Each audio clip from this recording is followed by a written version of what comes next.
मित्रों, आज हम बात करेंगे कि ब्लड प्रेशर मापने वाली जो मशीनें हैं वो कितने तरह की होती हैं और इसके एडवांटेज क्या हैं और डिसएडवांटेज क्या है।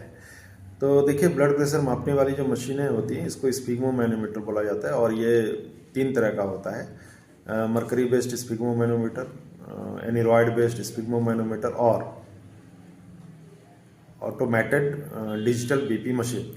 तो मरकरी बेस्ड स्पिग्मोमैनोमीटर जो होता है ये गोल्ड स्टैंडर्ड का होता है और इसके जो रीडिंग है वो एक्यूरेट माना जाता है। इसलिए आप देखेंगे कि मरकरी बेस्ड स्पिग्मोमैनोमीटर जो है हर अस्पताल में आपको मिल जाएगा, डॉक्टर्स के चैम्बर में मिल जाएगा, क्लिनिक में मिल जाएगा। तो इसके कुछ एडवांटेजेस के साथ साथ इसका कुछ डिसएडवांटेज भी है। क्या डिसएडवांटेज है वो हम आपको मेंशन कर देते हैं। ये हैंडी नहीं होता है, इसको एक जगह से दूसरे जगह को कैरी करने में परेशानी होती है। दूसरा ये है कि अगर आप एक जगह से दूसरे जगह इसको कैरी करेंगे तो इसके जो मरकरी के कॉलम है वो फट सकते हैं और उसके कारण मरकरी जो है बाहर आ सकता है और मरकरी टॉक्सिक मेटल होता है और ये स्वास्थ्य के लिए अच्छा नहीं होता है।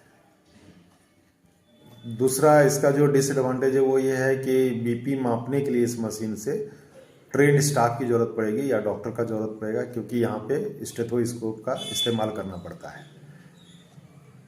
अब आते हैं हम एनिरॉयड बीपी मशीन पे। तो एनिरॉयड बेस्ड बीपी मशीन जो होता है इसमें मरकरी नहीं होता है, ये किसी तरह के फ्लूइड से फ्री होता है। इसलिए मरकरी मेटल का जो टॉक्सिसिटी होता है वो इसमें नहीं होता है।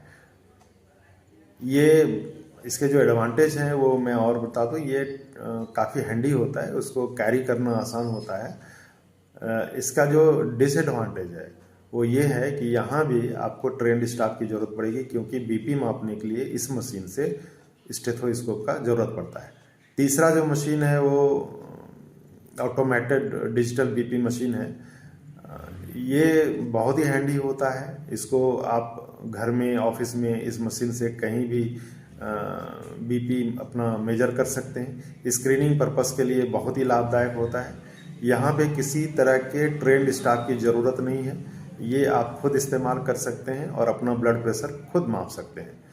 इसमें एक डिस्प्ले होता है, एक कफ होता है और एक कंप्रेसर होता है। तो कंप्रेसर को जब आप ऑन करते हैं तो जो कफ होता है वो इन्फ्लेट और डिफ्लेट होता है। तो जब इन्फ्लेट और डिफ्लेट हमारा कफ होता है तो उस वक्त वाइब्रेशन पैदा होता है और वो वाइब्रेशन को सेंसर सेंस करता है और उसी को रीडिंग के माध्यम से आपके बीपी मशीन के स्क्रीन में दिखाई पड़ता है। यहाँ पे 3 रीडिंग दिखाई पड़ता है, एक सिस्टोलिक रीडिंग होता है, एक डायस्टोलिक रीडिंग होता है और एक पल्स रेट भी दिखाई पड़ता है।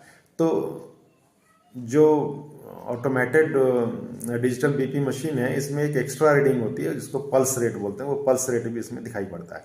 इसलिए ये बहुत ही हैंडी होता है, आप इसको खुद यूज कर सकते हैं, इसमें किसी की ज़रूरत नहीं है आपको।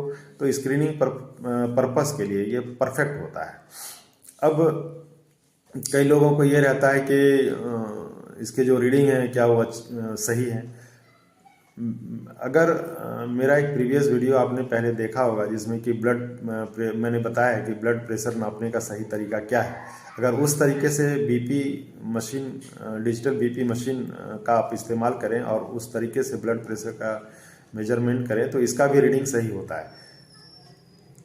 लेकिन इसमें जनरली 2 बार रीडिंग लेना चाहिए। अगर दोनों रीडिंग एक जैसा है तो ये आपका सही ब्लड प्रेशर का रीडिंग है।